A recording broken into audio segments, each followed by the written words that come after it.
The orphanage on Kepler 92 was quiet, but for all the wrong reasons. It was not the cheerful hum of children at play, nor the soft laughter of caregivers. Instead, the corridors echoed with sighs, hesitant steps, and the occasional whimper. The orphans here were not ordinary. They were alien children, born in a galaxy teeming with life, yet rejected by nearly every species because of their deformities. Some had extra limbs, others bore scales or translucent skin. One child's eyes were too large for their face, giving them an unsettling stare. Another had malformed wings that never opened. Their differences, which should have been celebrated as unique, were seen as flaws.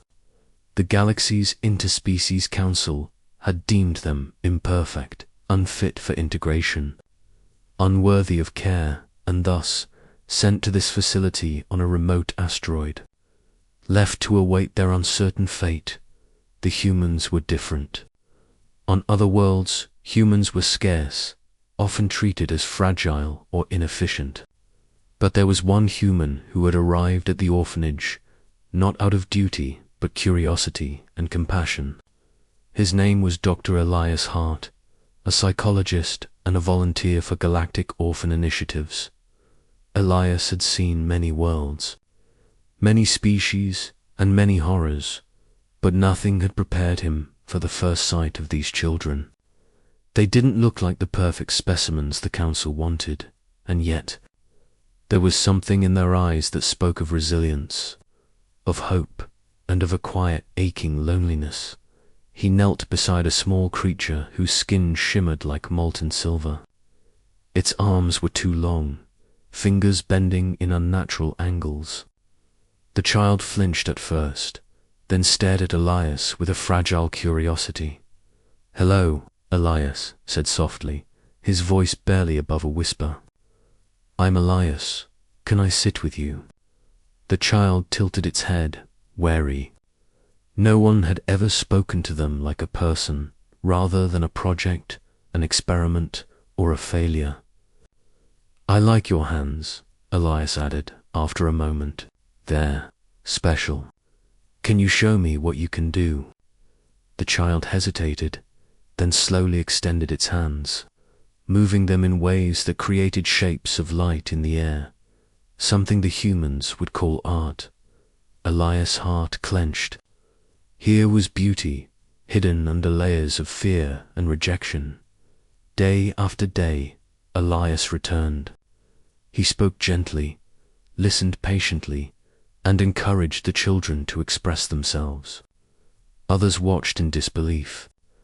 Why was a human spending so much time with the defective children when they could be working with the perfect specimens that actually advanced galactic science? But Elias didn't care about perfection. He cared about love. Soon, word spread throughout the orphanage. One by one, the children approached him, offering small smiles, timid touches, or shy nods. Elias learned their names. Lyra, with the tiny wings. Fen, whose extra limbs made him awkward but nimble. Myra, whose eyes seemed to contain entire galaxies. And dozens more. They weren't perfect, but they were alive, curious, and yearning for care. Then came the moment that would change everything. The council sent a delegation to inspect the orphanage. The children were lined up, their deformities on full display. The council members whispered among themselves, muttering words like unworthy, imperfect, and wasted potential. Their verdict was expected. The children would remain abandoned, left to die or be used in experiments. But Elias stepped forward. He placed his hands on the shoulders of the children and looked the council squarely in the eye. "These children are alive," he said firmly. "They are learning, growing, and feeling. They are capable of love, friendship, and creativity. Their imperfections do not make them less, they make them unique. I will give them love. I will give them a home, and I will teach others to do the same. A hush fell over the room. The council members were stunned. No one had ever spoken to them like this, let alone dared to challenge the hierarchy of what was acceptable in the galaxy. Lyra stepped forward, tiny wings quivering. Will you really care for us?" she asked in a trembling voice. Elias knelt, bringing himself down to her level. "Yes," he whispered. "I will care for every one of you. Not because you are perfect, but because you are alive." The council deliberated. Some were outraged, some skeptical, but others were moved. They could not ignore the bond between the human and the children, the laughter now echoing faintly through the halls, the spark of life that had begun to shine in the tiny eyes that had once been dulled by despair. Finally, the leader of the delegation spoke. "Human, you are risking much, but it seems you have seen what we could not. Very well. The children will remain under your care." The words felt surreal to Elias. The weight of responsibility was enormous, but he didn't feel fear. He felt purpose. He felt hope, and so began a new chapter for the children. Under Elias' guidance, they learned, played, and thrived. They painted their walls with colors no human had names for, sang songs that carried alien rhythms and human melodies, and shared laughter that echoed through the asteroid-like music. They grew not only in body but in spirit. Other humans began to visit, inspired by Elias' example. Slowly, the perception of the imperfect children began to shift. Across the galaxy, whispers spread. Perhaps imperfection was not a flaw.